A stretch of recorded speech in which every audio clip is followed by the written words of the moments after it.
Gerbang Petaraksa ambruk. Untung nggak ada orang. Baru diresmikan 2 bulan dengan anggaran 14,6 miliar rupiah, Gapura Alun-Alun Pataraksa depan kantor Bupati Cirebon ambruk. Gapura Alun-Alun Pataraksa yang berada tepat di depan kantor Bupati Cirebon, Jawa Barat ambruk pada Selasa 2 Januari 2024 malam. Peristiwa ini langsung menjadi perhatian banyak warga lantaran baru diresmikan 2 bulan lalu, 10 November 2023. Diketahui Gapura Alun-Alun Pataraksa menelan total anggaran 14,6 miliar rupiah, bantuan pemerintah Provinsi Jawa Barat.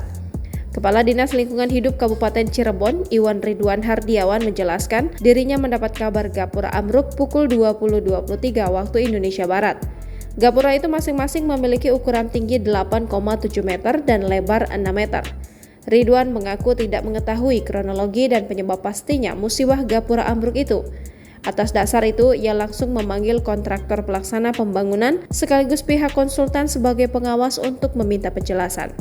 Kronologinya saya tidak paham, maka untuk menganalisa apa penyebab Gapura ambruk ini saya sudah mengundang konsultan dan juga pelaksana, kata Iwan saat ditemui di kantor DLH Rabu 3 Januari 2024 siang. Iwan menjelaskan Taman Alun-Alun Pataraksa mulai dikerjakan pada 2021 dengan nilai anggaran 10,1 miliar sebagai tahap awal. Pembangunan sempat terhenti dan kembali dilanjutkan dengan anggaran sekitar 4,5 miliar rupiah. Total pembangunan ini menelan anggaran 14,6 miliar yang bersumber dari bantuan pemerintah Provinsi Jawa Barat. Iwan mengakui alun-alun Pataraksa ini baru diresmikan 10 November 2023. Setelah peresmian, dia menyebut terus melakukan pengawasan dan melaporkan tiap hal termasuk kerusakan kepada kontraktor.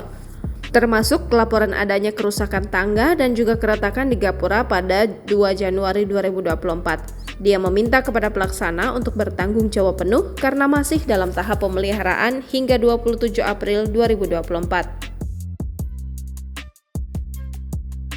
Download Tribun X sekarang, menghadirkan lokal menjadi Indonesia.